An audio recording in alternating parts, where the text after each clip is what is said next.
కరుణాకర్ మాట్లాడుతున్నారు, లైవ్ ద్వారా చూద్దాం. సింగయ్య విషయంలో కుక్క పిల్లని ఇచ్చినట్టు ఈడ్ చేశారట. ఇది కూడా ఈనాడులో బ్యానర్ ఐటమ్. కుక్క పిల్లని ఇచ్చినట్టు ఈడ్ చేశారంట.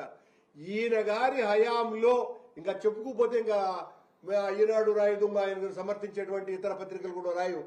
మీ ఆరంభం నుంచి, మీ రాజకీయ ఆరంభం నుంచి మీదంతా కూడా హింసతోనే రాజకీయాలు జరిగినాయి. హింస, మోసము, వంచన, వెన్నుపోటు, వీటితో రాజకీయాలు చేసినటువంటి మీరే ఇలాంటి ఆదర్శమైనటువంటి మాటలు మాట్లాడుతుంటే చాలా ఆశ్చర్యం వేస్తుంది.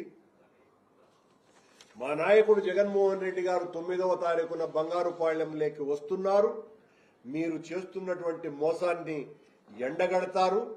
మీరు చేస్తున్నటువంటి తప్పులు ఏంటి అన్నది ఈ రోజు అడ్డంగా దొరికిపోయినారు. మీరు కర్ణాటకలో ఆ రాష్ట్ర ప్రభుత్వం కొనుగోలు చేస్తే మామిడి పండ్లని మీరు కొనుగోలు చేయలేకపోగా ఈ జిల్లాలో గంగాధర నెల్లూరు అనేటువంటి కాన్స్టిట్యుయెన్సీలో విపరీతంగా మామిడి రైతులున్నారు. అక్కడ మామిడి రైతుల యొక్క వెతలు అన్ని ఇన్ని కావు. అక్కడ ఆ నియోజకవర్గ ఎమ్మెల్యే థామస్ గారట, ఆయన బాగా డబ్బున్నటువంటి వ్యక్తి. ఆయన పుట్టినరోజు 2 రోజుల క్రితము ఆయన చేసుకున్నటువంటి తీరు చూడండి.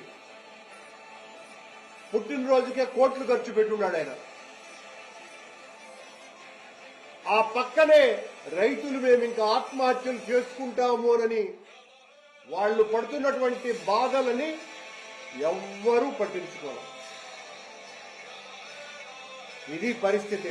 రాష్ట్రంలో చంద్రబాబు నాయుడు గారు ఒక పక్క ఆ రకంగా, ఆయన అనుచరులు ఈ రకంగా, ఎవ్వరు కూడా ప్రజా సమస్యల గురించి పట్టించుకోవటం లేదు.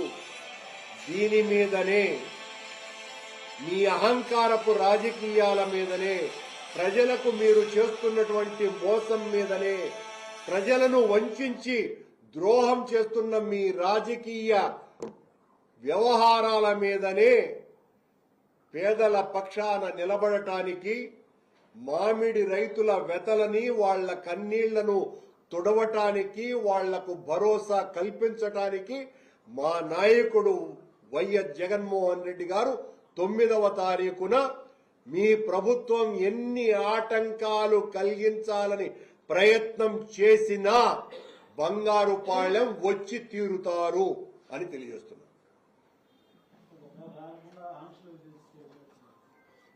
ఎన్ని ఆంక్షలు విధించినా మా నాయకుడు వచ్చి తీరుతాడు.